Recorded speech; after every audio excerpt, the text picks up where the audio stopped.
India versus England first test match चौथे दिन कौन जीतने की तरफ बढ़ेगा या कौन जीतेगा? देखो ये सवाल गुरु अब बड़ा क्लियर है कि ये मैच जीत की तरफ जा सकता है क्योंकि दोनों टीमें जो है वो बेसबॉल खेल रही है, स्लो नहीं खेल रही है।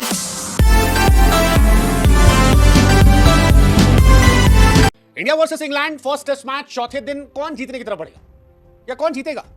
देखो ये सवाल गुरु अब बड़ा क्लियर है कि ये मैच जीत की तरफ जा सकता है क्योंकि दोनों टीमें जो है बेसबॉल खेल रही है, स्लो नहीं खेल रही है और जो टीम ज्यादा बेहतर खेलेगी वो मैच जीतेगी। इस मैच के ड्रॉ होने के चांसेस कम है क्योंकि दोनों टीम जीतने की तरफ बढ़ी और जिस तरह से तीसरे दिन खेला गया है ऐसा लग रहा है कोई एक तो जीतेगा क्योंकि गलती करने में कोई कसर नहीं थी। इंडिया की क्या ही कहानी यार, 6 कैचेस छोड़ दिए गए। आप इमेजिन करो, आप एक कैच ड्रॉप करते हो, 2 कैच ड्रॉप करते हो, आप 6 कैच ड्रॉप करते हो और उसके बाद भी आप गनीमत है कि मैच में बने हुए हो, उसकी वजह सिर्फ one and only Jasprit Bumrah है। लेकिन थर्ड डे इंडिया के हिसाब से या इंग्लैंड के हिसाब से काफी चीजें रही जो नोटिस करने वाली थी। जैसे हैरी ब्रूक के कैचेस ड्रॉप हुए, आज फिर जायसवाल ने एक इजी कैच ड्रॉप किया लेकिन वो शतक नहीं लगा पाए, 99 पर अपना विकेट गवा बैठे। बुमराह इतने कैचेस ड्रॉप करवाने, एक पर आउट करने के बाद नो बॉल हुई जो, उसके बावजूद 5 विकेट चटका गए। अगर वो 0 पर हैरी ब्रूक आउट हो गए थे जो नो बॉल थी तो शायद ये स्कोर कार्ड जो 465 बना ये ना बना होता। शार्दुल ठाकुर को क्यों खिलाया गया इंडिया की तरफ से, मेरी समझ से अभी परे। अगर आपको एक तेज गेंदबाज से 6 ओवर गेंदबाजी करवानी है 2 दिन के अंदर तो आप उसे क्यों खिला रहे हो? इससे छाप मत खिलाओ, इससे छाप एक बल्लेबाज खिला लो। आप क्यों ऐसा मजाक कर रहे हो, ये मेरी समझ से परे। प्रसिद्ध कृष्णा वनडे वाली पिटाई खा रहे हैं टेस्ट मैचेस में, ये भी मेरी समझ से परे। हालांकि 3 विकेट निकाल दिए। सिराज डिसअपॉइंटेड होंगे, वो बनता है, कई बार विकेट लेने के मौके थे, वो भी मेरी समझ से परे है। साई सुदर्शन फाइनली मौका मिला, एक कैच भी ड्रॉप हुआ, लगा कि यार चलो किस्मत जो है वो बराबरी का खेल खेल रही है, उधर हम उनके कैचेस ड्रॉप कर रहे हैं, हमारे ड्रॉप कर रहे हैं। लेकिन सेकंड इनिंग में भी वो रन नहीं बना पाए और जब थर्ड डे मैच खत्म हुआ तो इंडिया 90 फॉर 2 थी, उससे पहले इंग्लैंड 465 थी, यानी इंग्लैंड सिर्फ इंडिया से 5 रन पीछे थी और इस तरीके से इंडिया 96 रन की लीड ले चुकी है। केएल राहुल अच्छी बल्लेबाजी कर रहे हैं 47 रनों पर, शुभमन गिल खेल रहे हैं 6 रन पर। लेकिन सवाल यह कि यहां से आगे क्या? इंडिया के पास 8 विकेट है और अगर 350 या 300 से नीचे बनते हैं तो यह मैच मुश्किल में फंस जाएगा क्योंकि इंडियन गेंदबाजी जो है वो बहुत इफेक्टिव नहीं है, कैप्टेंसी बहुत इफेक्टिव नहीं है, फील्डिंग बहुत बिलो एवरेज है। यशस्वी जायसवाल ने आज भी कैचेस ड्रॉप किए और केवल 4 रन बनाकर वो आउट हो गए।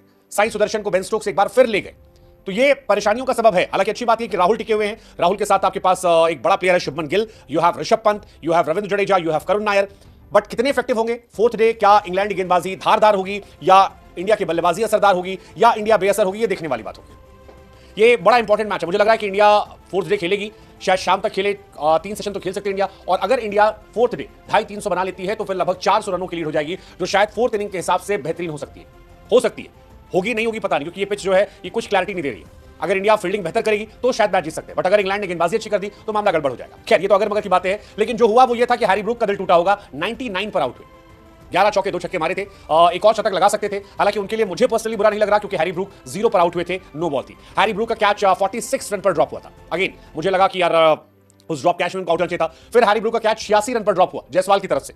तो 3 कैच ड्रॉप करने के बाद अगर आप 99 पहुंचे हो तो आपके लिए मुझे बुरा बिल्कुल नहीं लग रहा। बुरा लग रहा था किसी के लिए तो वो जसप्रीत बुमराह के लिए। हालांकि बुमराह कह रहे हैं कि मुझे खुद नहीं बुरा लग रहा क्योंकि वो इन बातों को बहुत दिल पे नहीं सोच रहे हैं। बुमराह कहते हैं कि यार कोई भी जानबूझ से कैच नहीं ड्रॉप करता, ये गेम का हिस्सा है, लोग अपने एक्सपीरियंस से सीखते हैं। मैं नहीं चाहता कि मैं उन पर अतिरिक्त दबाव बनाऊं क्योंकि वो जानबूझ कर ड्रॉप नहीं कर रहे थे। लेकिन सच यही कि ड्रॉप हुए, 6 कैचेस ड्रॉप हुए और आप सोचो कि बुमराह के 3-4 कैच ड्रॉप हुए, एक आउट पे नो बॉल हुआ, उसके बावजूद ये बॉलर 5 विकेट निकाल कर गया।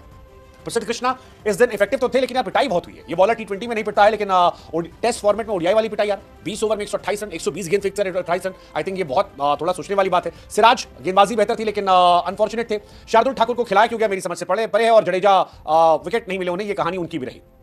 तो ये एक रिकॉर्ड रहा। कई सारे रिकॉर्ड बने, जैसे सबसे ज्यादा रन अगर आप देखोगे प्रसिद्ध कृष्णा के नाम जो स्टैट गया है कि 6+ रन हर ओवर में पिटना, उसमें आज 100+ रन वालों में रिकॉर्ड बना। सबसे ज्यादा कृष्णा का ही है 128 रन। मुरली कार्तिक का रिकॉर्ड था 122 रनों का जो आज तोड़ा गया। मुरली कार्तिक ने ऑस्ट्रेलिया